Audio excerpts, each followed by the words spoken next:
So breaks in embodiment, I named this talk like that because that's a way to look at the research I'm doing. I'm a researcher working with Olaf Blanke and a group of researchers. So I'm working with Professor Olaf Blanke in the EPFL, and I'm working with Ronan Boulic, also at EPFL, so linking cognitive science, neuroscience, and engineering. I'm myself an engineer and researcher in cognitive neuroscience.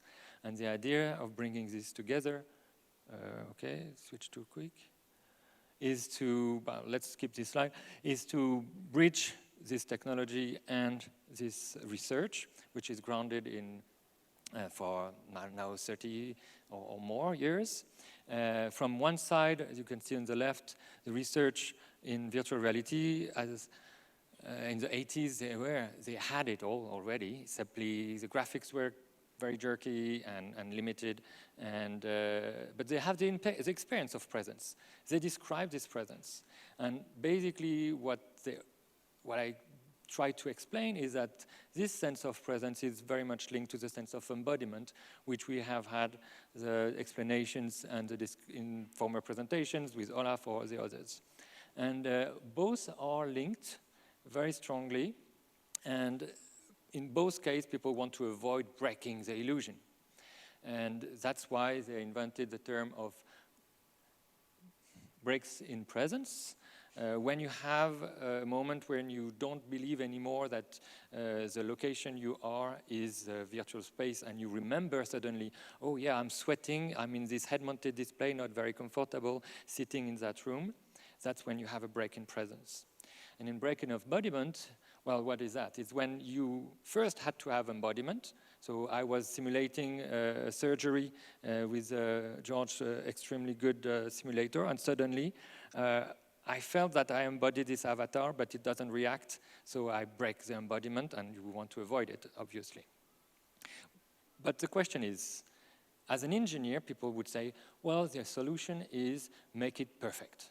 Just make zero latency, superb motion capture, and you will solve it all. What the psychologist says, well, you know, you got a lot of illusions, and the brain accepts much more than you can think. So typically, what we do is we voluntarily distort the feedback that the user has. So he is moving, and every time he does a movement, the avatar would do not exactly. You can see here, well, it's more painful for the guy to get to this. Here, it goes faster than he actually did. And by doing that, in repetitive way, more than hundreds of repetitions, you get this kind of statistics where you can see that people accept a lot of this kind of distortion. So not entering into this gain, because it's actually not a distance that we disturb, it's a speed, it's an amplification of speed of the movement. So you can double the speed of the movement of your body in VR and still believe an answer to the question, did you do that movement? Yes, certainly I did. Which ends up being, in fact, I had to reach this object here, but already I'm here and I believe I did. 20 centimeters. So compared to the engineers trying to make motion capture precise at a millimeter, I mean, the body doesn't care. 20 centimeters, it's okay if I succeed. If you, in red, impede their movement, I try to reach it, but you prevent them and he has to do more effort, then the subject is suddenly very sensitive to these precision errors and would complain immediately and say, no, I don't accept this as a distortion because it's preventing me from reaching my goal. So in fact, this precision and these breaks in embodiment would occur not symmetrically, depending on if you help the subject or not. Imagine now you have to do a continuous movement, typically surgery, or I'm turning a wheel in VR, and my problem is that my hand is not holding any physical object. So the engineer says, hey, easy, you just stick the hand to the guy, to the handle, and then you do the movement. But the guy is not doing the real movement, he's doing maybe this in VR. And what if his hand is not doing exactly the right movement? Would you accept it? So same questions, same kind of experiments, many repetitions. Here it's Thibault who did that experiment recently, and where we have this little curve of transformation. Basically, if you are at the 0, 0, that means you are attracted to the thing, and then you have a bit of resistance to get out, and then you got a release of the attraction to this grabbing posture. And that looks like that. In red is the actual posture of the subject. In gray is avatar. And here you can see already that they start to be very different from one to another. Here we've got a distortion of a factor 100, let's say it's a big number. And then you measure the stats of how did people perceive that, how did they accept being in control of that avatar, which is not actually doing exactly what they do. Well, as you can now guess, because you listened to the previous experiment, we accept it very well. So two main things to observe. The detection rate can be identified per subject almost. If more repetition, we could be able to have this kind of psychophysics curve, where here you got a typical subject, where at distortion 1, he starts to be 50-50, starting to say, no, it's not me anymore. But what is important here is that if you bring this distortion progressively, not immediately 100% distortion, but at the beginning it's exactly him, and as it starts doing the movement, it becomes 100% attracted to the handle. Then he doesn't notice it, and with the distortion on the right, with the progressive distortion, I can still have a low detection rate, although the distortion is very high. And on the right, well, I still feel ownership for that body and for that hand, very high value if I have this, even with this kind of distortion. So that is to say that in VR we can do a lot of distortion, but there is one problem. If I start to refer to my trunk, to me, to my more important part of me, which is my trunk, which by the way is never shown in virtual world because it's the more important part. What if now when I touch me, it would touch me, or I control it because it's an experiment, I voluntarily distort so that I make it not touching your avatar.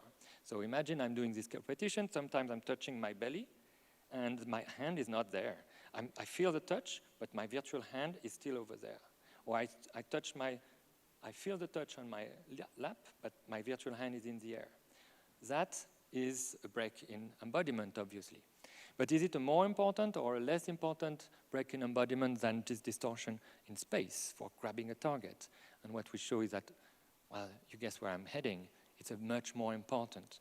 If you look on the right, the curves in blue are much lower because they are the one where in the incongruent condition of the self-touch, you cannot never reach a feeling that the people feel in control of that body or feel ownership on that body.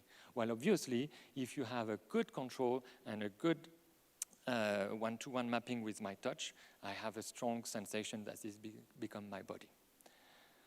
What is the lesson of that is that what exactly is the opposite of what every VR technology is doing today, where they focus on the hand. Listen to that, George. Show the hands for the surgeon to be able to do the thing. Well, to have embodiment and to have strong sense of presence, that the whole trunk, which is more important, the me in the world. As referenced before with Olaf, the work on the trunk, on the location of myself in the world. So that's why we were thinking, what is the trunk sensation which is important? Well, obviously I'm breathing, and this is something which I can control at the same time that is a mandatory and something I do automatically. So we did this kind of illusions of having yourself, seeing yourself in a distance, your avatar. And it's not very beautiful here, but you can imagine there is a little halo, like a halo around your silhouette. And it would be in synchrony with your breathing. Well, what is that? Why would you make my silhouette glow as I'm breathing?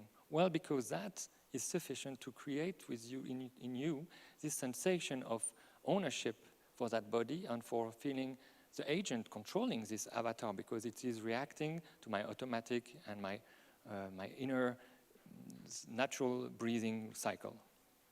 And what we did then is a control condition where we perturbed the natural breathing. So on the right you can see LB, which is when we have a perturbed breathing, while the NB, natural breathing, did show the effect. So the effect is shown how? Well, if in synchronous stimulation of this avatar breathing synchronously with you, you got, for example, a higher score in identification for this avatar, whereas if it was not doing it with you, you just reject this avatar as being yours. So in that work, because I found this breathing is an interesting topic for VR as something that we all automatically do. We are not conscious of it. We control it though. We can speak, which is a continuous control of our breathing. And we can at any time say, I hold my breath, or I do a long expirations. And we can use that either for an interaction, like blowing a candle, or we just do it unconsciously. But it's always there, and it defines us as being alive here.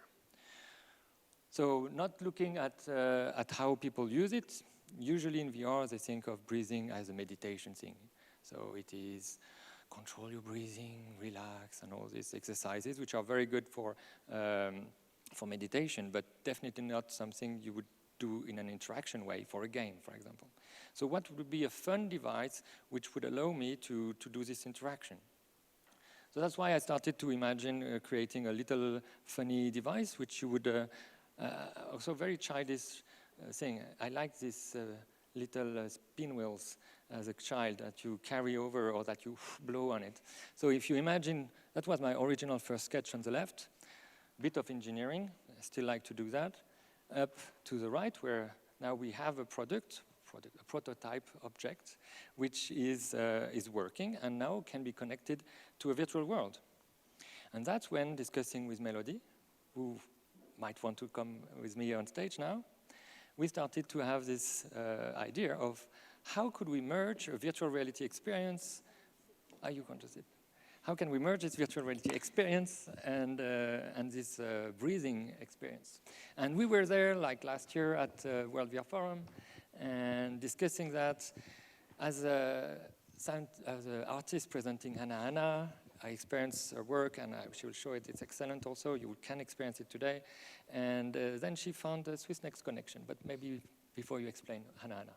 Well, if it's not your first time here, you probably have seen this experience because basically I've did my debut here in 2017 for the prototype.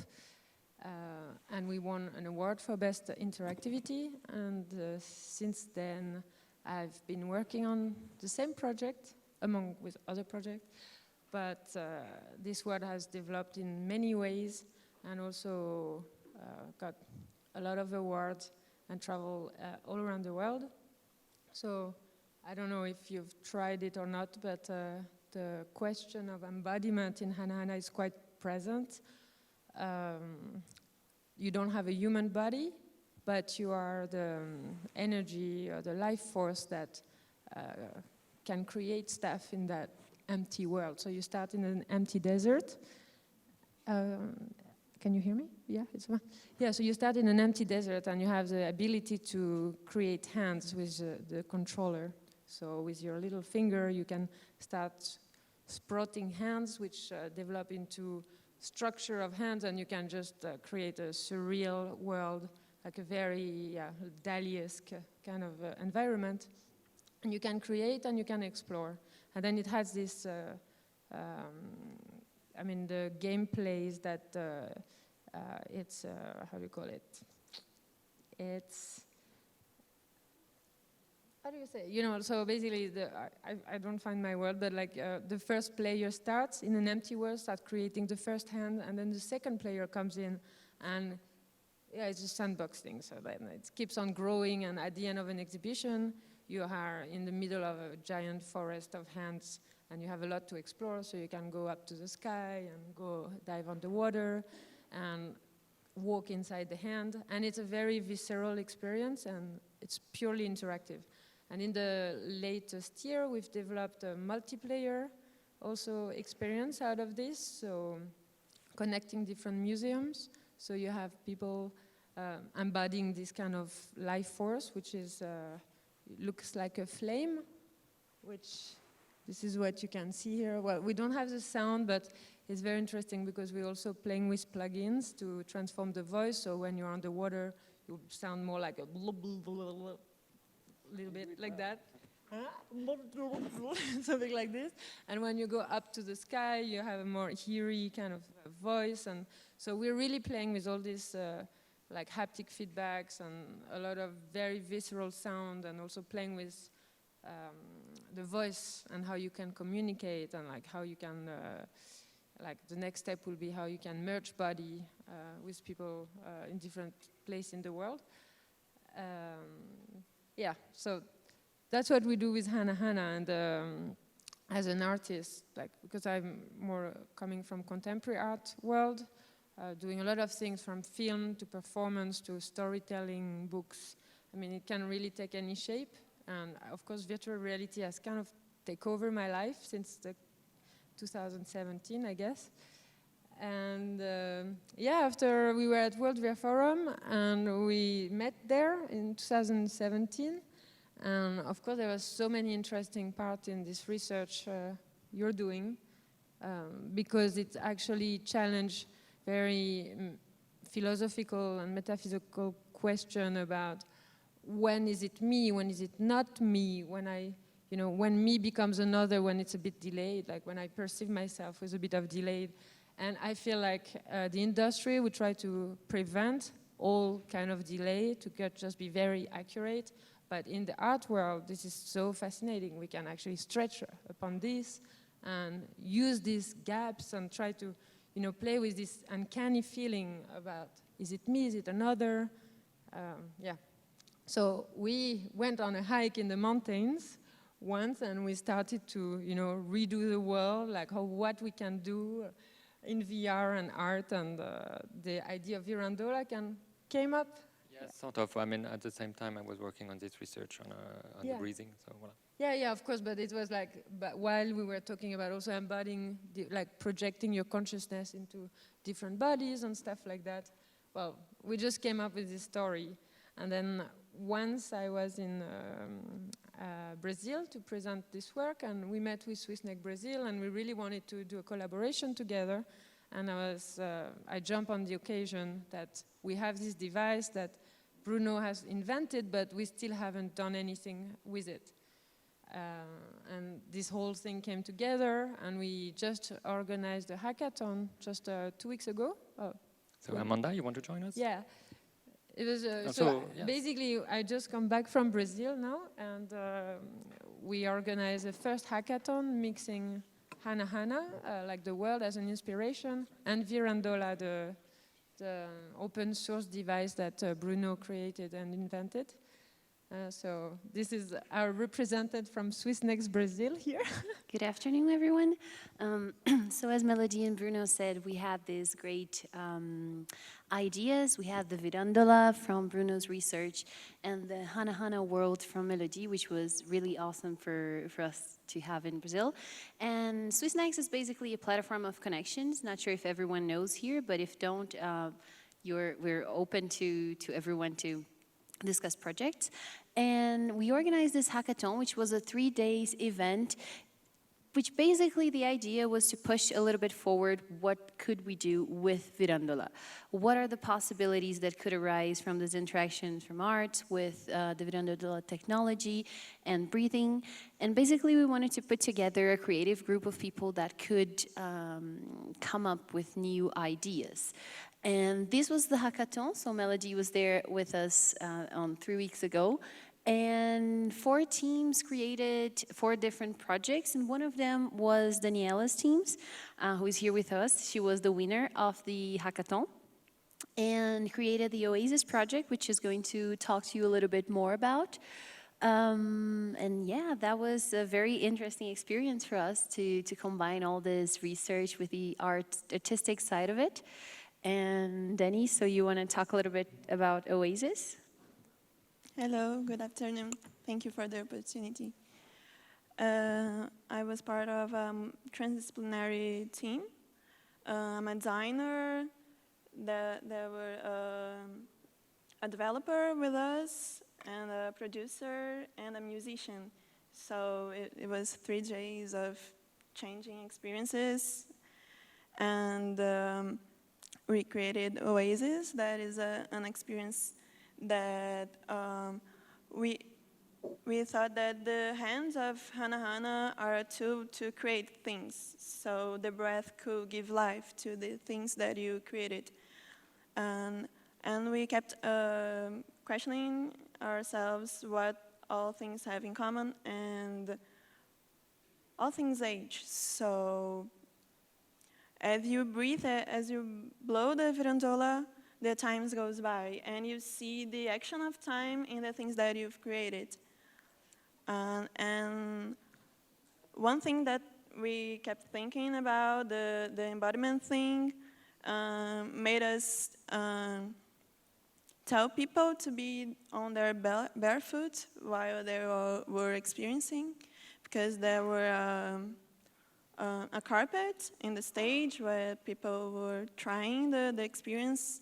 So as you see a sand, you feel down your feet a soft stage, and as you blow, you also blow some flowers. So we brought some flowers to the stage so people could experience something more than just audiovisual experience. So you could smell the thing that you were seeing and feeling in your feet the sand. So it was pretty much the experience. And we are trying to get some feedbacks to keep trying, keep researching and developing. It was a great experience. So thank you. And it's downstairs on room 12 if you want to try. Right. It will be set up there. Yeah, thank you. So with that, we can take some questions from Mélodie. So thank you, and we are available for questions, obviously. Yes, thank you. And we are in the room 12 -1.